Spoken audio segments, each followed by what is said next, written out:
Hey guys, welcome back to Luke's Garage. Today we're finally starting to produce content again. It's been a while. We've been moving around trying to get settled here in Los Angeles. We finally have a house and a big garage. You can see we're starting to move everything in, get it in place. Until then, I'm going to be doing some random little projects that I think will be fun for summer as it's upcoming. Today we're going to be working on the Chevy Equinox. I'm going to show you how to remove the radio in a 2019 Chevy Equinox.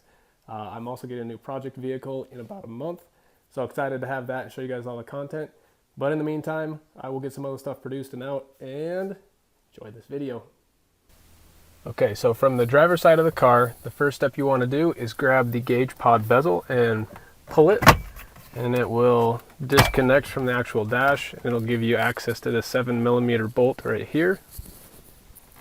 With the bezel loose, we can push it out of the way and then take our 7mm socket and ratchet and put it on this bolt that's holding this gray trim piece on. So we'll take that guy out. So we have now removed the 7mm bolt, and you should be able to grab this plastic trim and just start pulling it towards you, working all the way around the HVAC system, and that trim ring comes right off. With the gray trim piece now removed, what we'll do is remove that 7mm bolt and that 7mm bolt on the HVAC panel, and then we will remove that 7mm bolt and that 7mm bolt on the vent.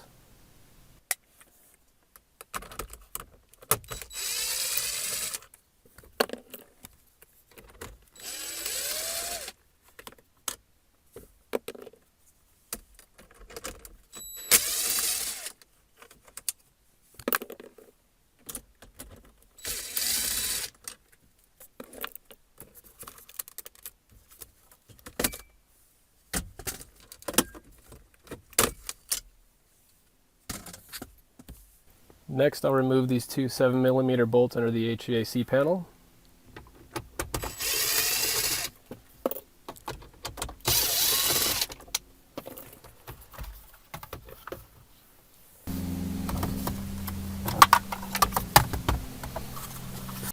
Okay, with everything removed, we should be able to come down below the radio, and there are two 7mm bolts remaining. So the next thing we'll do is get this camera set up.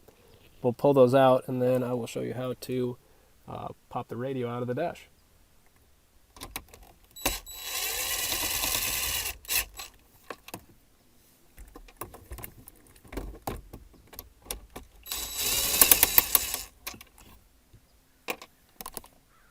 Now that we have all of the 7mm bolts out of place, you can get behind the radio and start pushing on the clips. There's two on the bottom, and you can see it just popped out of place. Then you can start working your way around the radio just like that. It comes free. And here is a shot of the back side of the radio. Everybody wants to see what is behind here in case you're trying to hook up an amp or you're trying to do whatever in the audio world. Obviously there's nothing. It's just the standard factory cables. So if you're hooking up an aftermarket radio, here's what to expect. But otherwise, yeah, fairly simple to do. You can have this all taken apart and done in about 5 minutes.